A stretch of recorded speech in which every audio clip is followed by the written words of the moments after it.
Kedua malaikat itu tiba di Sodom pada waktu petang.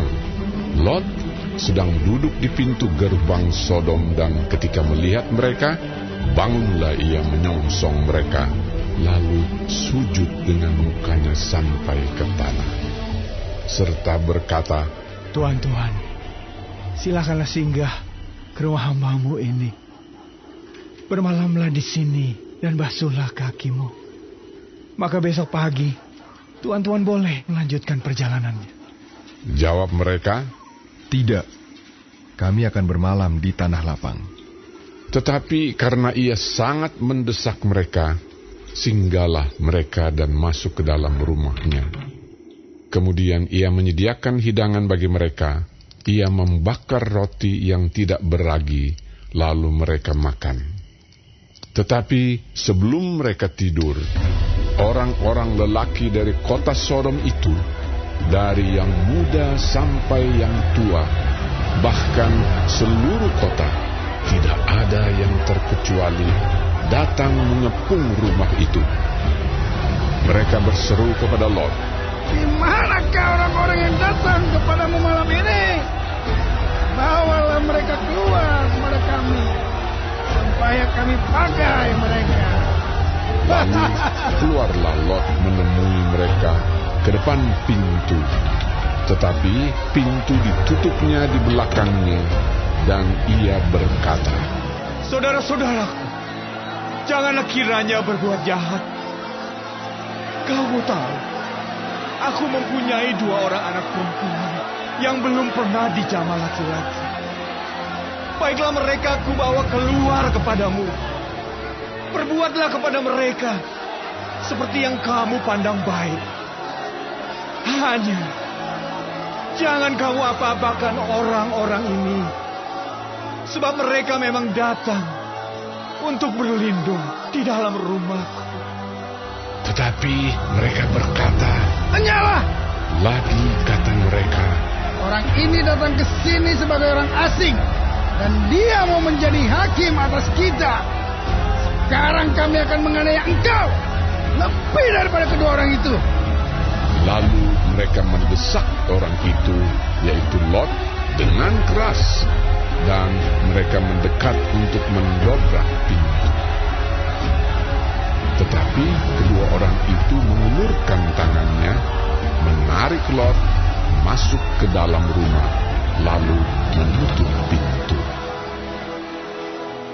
Dan mereka membutakan mata orang-orang yang di depan pintu rumah itu, dari yang kecil sampai yang besar, sehingga percumalah orang-orang itu mencari-cari pintu. Lalu kedua orang itu berkata kepada Lot, Siapakah kamu yang ada di sini lagi?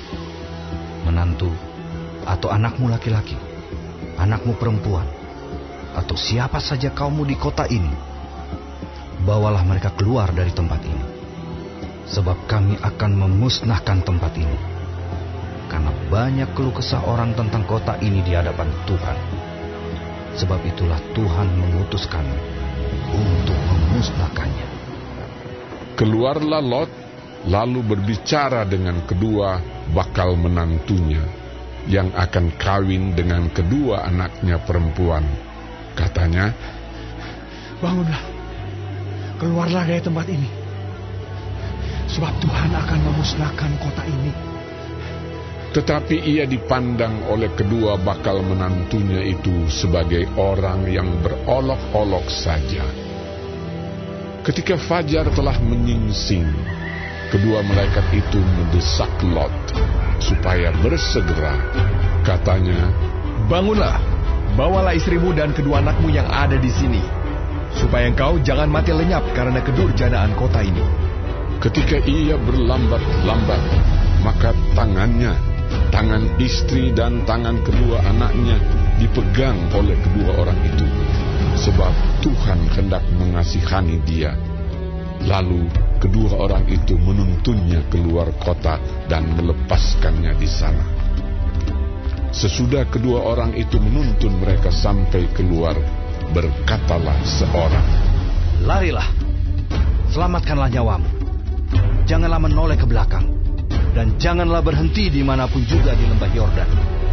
Larilah ke pegunungan, supaya engkau jangan mati lenyap. Kata Lot kepada mereka, Janganlah kiranya demikian, Tuanku.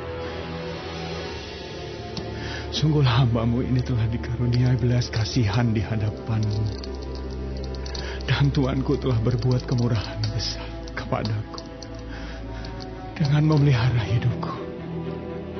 Tetapi jika aku harus lari ke pegunungan, pastilah aku akan tersusul oleh bencana itu, sehingga matilah aku. Sungguhlah kota yang di sana itu cukup dekat kiranya untuk lari ke sana. Kota itu kecil. Izinkanlah kiranya aku lari ke sana. Bukankah kota itu kecil? Jika demikian, nyawaku akan terpelihara. sahut malaikat itu kepadanya, Baiklah, dalam hal ini pun permintaanmu akan kuterima dengan baik. Yakni kota yang telah kau sebut itu tidak akan kutunggang balikan. Cepatlah, larilah ke sana, sebab aku tidak dapat berbuat apa-apa sebelum engkau sampai ke sana.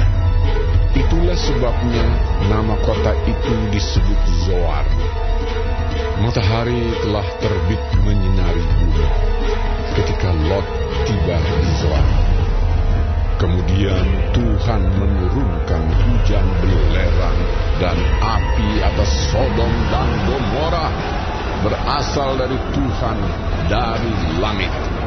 Dan ditunggang balikannya lah kota-kota itu dan lembah Yordan dan semua penduduk kota-kota serta tumbuh-tumbuhan di tanah. Tetapi istri Lot yang berjalan mengikutnya menoleh ke belakang lalu menjadi tiang garam. Ketika Abraham pagi-pagi pergi ke tempat ia berdiri di hadapan Tuhan itu dan memandang ke arah Sodom dan Gomora serta ke seluruh tanah lembah Yordan, maka dilihatnyalah asap dari bumi membubung ke atas sebagai asap dari dapur peleburan. Demikianlah pada waktu Allah memusnahkan kota-kota di lembah Yordan dan menunggang balikkan kota-kota kediaman Lot, maka Allah ingat kepada Abraham, lalu dikeluarkannyalah Lot dari tengah-tengah tempat yang ditunggang balikkan itu.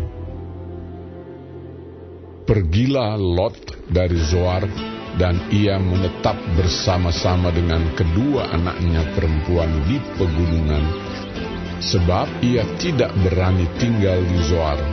Maka diamlah ia dalam suatu gua beserta kedua anaknya. Kata kakaknya kepada adiknya, Ayah kita telah tua, dan tidak ada laki-laki di negeri ini yang dapat menghampiri kita seperti kebiasaan seluruh bumi.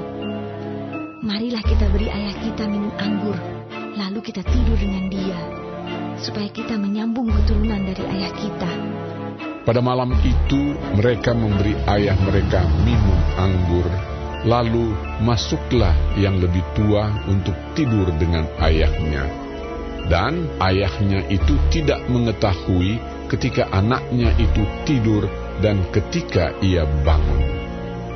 Keesokan harinya berkatalah kakaknya kepada adiknya, Tadi malam aku telah tidur dengan ayah. Baiklah, malam ini juga kita beri dia minum anggur. Masuklah engkau untuk tidur dengan dia, supaya kita menyambung keturunan dari ayah kita. Demikianlah juga pada malam itu mereka memberi ayah mereka minum anggur. Lalu bangunlah yang lebih muda untuk tidur dengan ayahnya. Dan ayahnya itu tidak mengetahui ketika anaknya itu tidur dan ketika ia bangun. Lalu mengandunglah kedua anak Lot itu dari ayah mereka. Yang lebih tua melahirkan seorang anak laki-laki dan menamainya Moab. Dialah bapa orang Moab yang sekarang. Yang lebih muda pun melahirkan seorang anak laki-laki dan menamainya Ben-Ami. Dialah bapa Bani Amon yang sekarang.